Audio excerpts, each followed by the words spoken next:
Judiciário Gerson França, aqui da 407ª Zona Eleitoral de Taubaté. Gerson, a cidade cresceu de 2018 para cá e a gente sabe que essa zona eleitoral é a maior da cidade, né? Quantos eleitores tem hoje? A zona eleitoral nossa, da 407, tem hoje quase 150 mil eleitores, 149 mil e uma fração. Nossa, bastante gente. E uma coisa interessante é que esse ano em todo o Brasil a juventude procurou os cartórios, né, com mais eficiência. Como é que está a juventude aqui da 407? Aumentou bastante esse público também? Aumentou. Eu não tenho esse número para te dar com precisão, mas aumentou sim. A gente vê muito interesse do jovem, muita gente com 16 anos fazendo o título. Aliás, no ano eleitoral você pode fazer o título, inclusive, com 15 anos ainda, desde que se comprove que até o dia da eleição vai ter feito os 16. Se a pessoa fizer 16 anos do dia 2 de outubro, tomando como exemplo o ano de 2022, ela poderia ter feito o título desde janeiro, só que se encerrou em maio o prazo, né? Nós acabamos de participar de uma experiência muito bacana, que foram os testes, né, das urnas eletrônicas que vão estar disponíveis no dia da votação. E fala-se muito, né, a mídia sempre está falando das pessoas que são renitentes, né, à segurança das urnas. E hoje, pelo que percebemos, só tiveram pessoas que confiam na urna, né?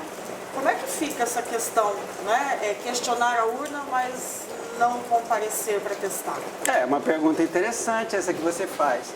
O que cumpre a Justiça Eleitoral é colocar ao serviço da população e das entidades fiscalizadoras. É preciso dizer que não é só a Justiça Eleitoral que cuida do processo eleitoral, ela tem uma parceria enorme de entidades com ela, que acompanha desde um ano que antecede a eleição, todo o processo de elaboração de software, de tentativa de subverter esse software, enfim. Entidades como a Controladoria Geral da União, como a Polícia Federal, como o Ministério da Defesa, como a Ordem dos Advogados do Brasil, como o Ministério Público Federal, entidades ligadas à tecnologia da informação, tudo isso é acompanhado. Todas essas entidades acompanham o processo. O que a Justiça Eleitoral, o que todas essas entidades encabeçadas pela Justiça Eleitoral faz, é oferecer cada vez mais a possibilidade de se verificar o quão transparente é o processo e o quão auditável é a urna. Costuma-se dizer que a urna eletrônica não é auditável, ela é super auditável. Acabamos aqui, nesse cartório eleitoral, de promover mais uma etapa de auditoria. É difícil alcançar o pensamento das pessoas que desconfiam e não vêm nos questionar, conversar conosco sobre o aspecto técnico e sobre o aspecto institucional. Quero frisar o aspecto institucional. A urna eletrônica é um equipamento, ela é um aparelho, ela está sob a guarda de alguém. Se a urna eletrônica, não existe fraude sem fraudador. Quem é o responsável pela urna eleitoral? É o Estado brasileiro, representado pelo Poder Judiciário, mas especificamente pelo Tribunal Superior Eleitoral, pela Justiça Eleitoral. Então, não se acusa a urna. A urna está sob a guarda da Justiça Eleitoral. Se a urna for uma fraude, quando eu digo isso, eu estou acusando o Estado brasileiro de fraudador. Na verdade, as pessoas precisam entender isso. Uma faca de cozinha, ela pode se tornar uma arma, depende da mão de quem ela está. Pode ser um utensílio doméstico, que vai fazer muita coisa boa, e pode ser uma arma, depende das mãos de quem ela está. No caso, a urna está nas mãos da Justiça Eleitoral. E a Justiça Eleitoral é o Estado brasileiro que tem atribuições de acordo com a Constituição Federal e as regras da República do nosso país. Então é preciso entender isso. A urna não é confiável. Não existe urna não confiável. A Justiça Eleitoral é responsável. Se alguma coisa de errado acontecer com a urna, com os sistemas que a inseminam e que promovem as eleições, a responsabilidade é inteira da Justiça Eleitoral. Então eu preciso tomar bastante cuidado com isso quando eu afirmo. Mas infelizmente eu não posso, ou felizmente, eu não posso responder pelas pessoas. Eu não sei qual é esse tipo de motivação que de um tempo para cá tem acontecido sobre esse clima de desconfiança. Eu acho que você tem o direito de desconfiar. Então, se intere. se aprofunde seu conhecimento em todo o processo, em todas as etapas, para dirimir suas dúvidas ou até confirmá-las, se for o caso. Mas distante, esse ciclo vicioso vai continuar, né? Infelizmente. E causa ônus? Eu acho que causa um ônus político, para a população. Eu acho que a população, ela começa a se desinformar. A gente costuma dizer que a verdade é muito mais lenta do que a mentira. A mentira é muito rápida. Por quê? Porque a mentira não tem compromisso com nada, ela não tem compromisso com base científica, ela não tem compromisso com processos, não tem compromisso com a experiência, nem com o empirismo. Ela não tem compromisso algum. A mentira ela é lançada e pronto. Então ela é muito rápida. Infelizmente, ela se propaga na mesma velocidade, ou até mais. Hoje, com as redes sociais, né?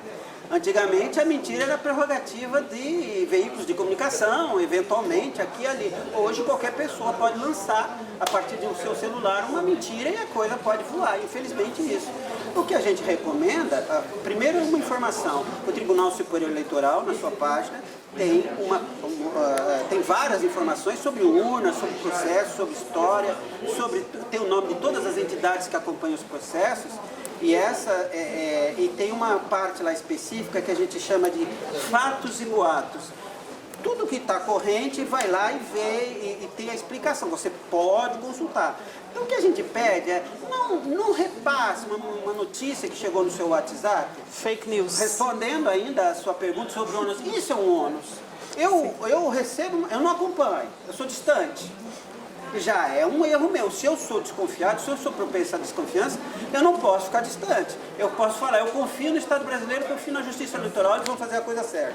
Então tudo bem, eu fico no meu sossego. Agora, se eu vou propagar alguma coisa contrária a isso, acho que eu deveria me informar, eu tenho o direito de me informar.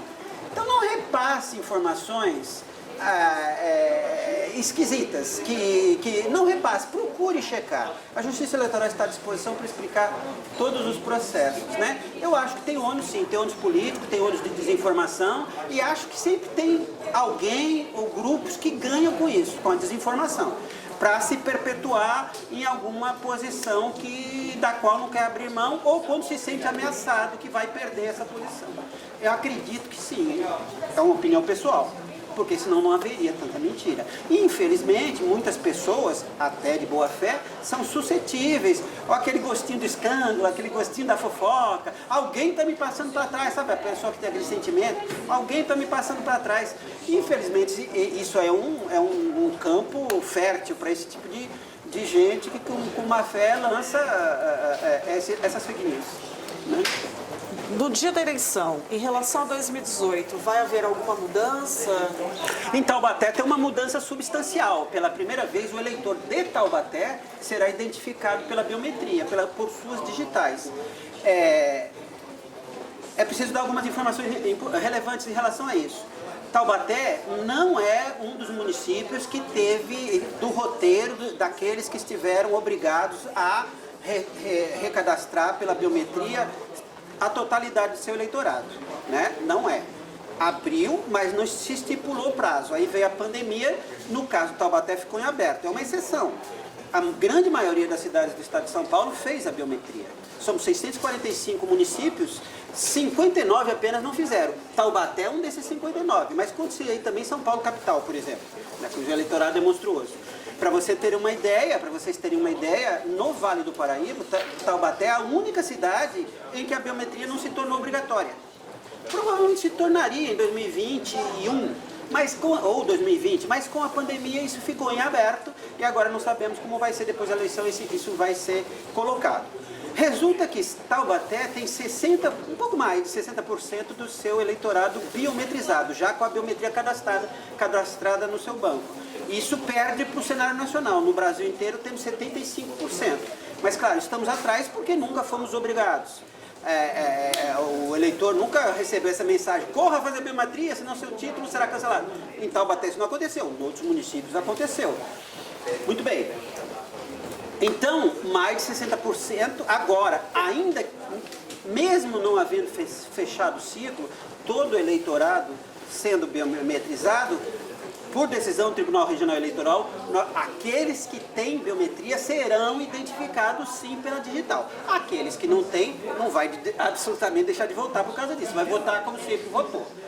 Importante dizer que esse número de 60% ele sobe um pouquinho, porque a Justiça Eleitoral ela fez um convênio com outros órgãos públicos que armazenam digitais da população. Por exemplo, o Detran, por exemplo, a Secretaria de Segurança Pública responsável pela emissão do RG, por exemplo, a Polícia Federal que faz o passaporte, fez-se uma importação de dados digitais desses órgãos públicos. Então, há algum eleitor, alguma eleitora que não fez a biometria diretamente na Justiça Eleitoral, ao comparecer à sua sessão, vai ter solicitado pelo mesário a sua digital colocada. Não cause, não, e que pode ser, que isso não cause, eu já desde já lanço mão dessa informação, já informo, mas o mesário está orientado para informar, não se assuste, não se espante, eu nunca tive no cartório eleitoral para fazer biometria, minha digital está lá. Sim, por causa disso que eu acabei de falar.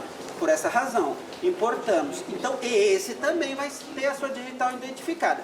Se bater ali na hora, naquele momento, ou depois que a gente informar os resultados daquela urna, aquelas digitais vão passar a fazer parte do banco da Justiça Eleitoral. Essa pessoa estará dispensada de vir ao cartório eleitoral fazer a biometria.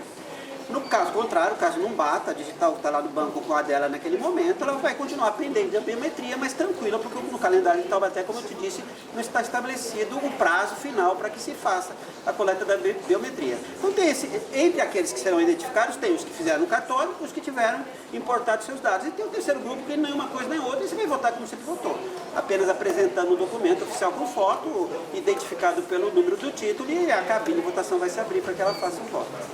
Ok. Bom, nós já estamos encerrando, mas eu gostaria de saber o seguinte: toda pessoa que tem título eleitoral é um eleitor. Mas em caso de pessoas reclusas, pessoas em trabalho comunitário, em que situações essa pessoa não vai poder votar? Eu entendi a sua pergunta. O título, na verdade, o título eleitoral é uma inscrição eleitoral. Né? O Brasil é uma república democrática, as pessoas têm que votar. Né? O voto é obrigatório para os maiores de 18, menores de 70, e é facultativo para os de 16 a 18, maiores de 70 e para os analfabetos. De 18 a 70, alfabetizados, o voto é obrigatório. Muito bem, aí se estabelece a regra. Como é que vota? Aí se cria um cadastro. Então, na verdade, o que as pessoas têm, aquele papel, que a gente chama de título, na verdade é uma inscrição eleitoral, é que nem um CPF, você é inscrito no cadastro lá da Receita Federal de pessoa física ou pessoa jurídica. No caso da Justiça Eleitoral é a mesma coisa, você é inscrito para poder votar, para não ser uma bagunça, para você votar.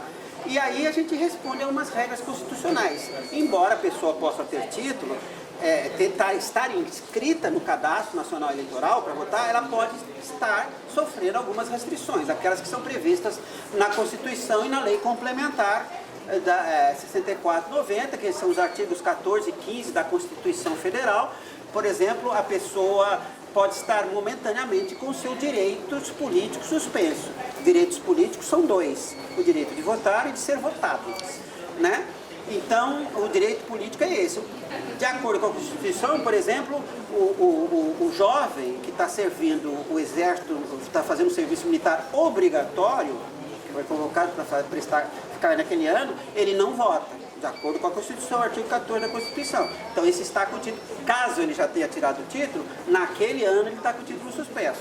As pessoas que tiveram condenação criminal transitada em julgada, no período em que ela estiver cumprindo a pena, e dependendo do tipo de crime, mais 8 anos ela pode ficar sem, ela não pode votar, e ainda mais 8 anos não ser votada. Existem essas situações, né? Então, se a pessoa, aí tem a situação dos presos provisórios, que a pessoa não teve a condenação, a sua prisão foi decretada preventivamente ou provisoriamente, ela pode votar. Só que aí numa estratégia específica, né? A Constituição só proíbe o voto de quem teve a sua condenação já transitada em julgado. Então, quem está preso, mas está aguardando julgamento, aí existe uma regra, em tese pode votar. Então, o Tribunal Superior Eleitoral, no uso das suas atribuições, que é conferida pelas leis eleitorais, né, expedidas pelo Congresso Nacional, ele estabelece algumas regras, um prazo, às vezes, aí vai as casas, né, de detenção e tem que ter um número mínimo, né, para se montar uma sessão eleitoral, geralmente costumava ser 20, etc. E monta-se uma sessão eleitoral ali, se houver, porque pergunta, vocês querem votar?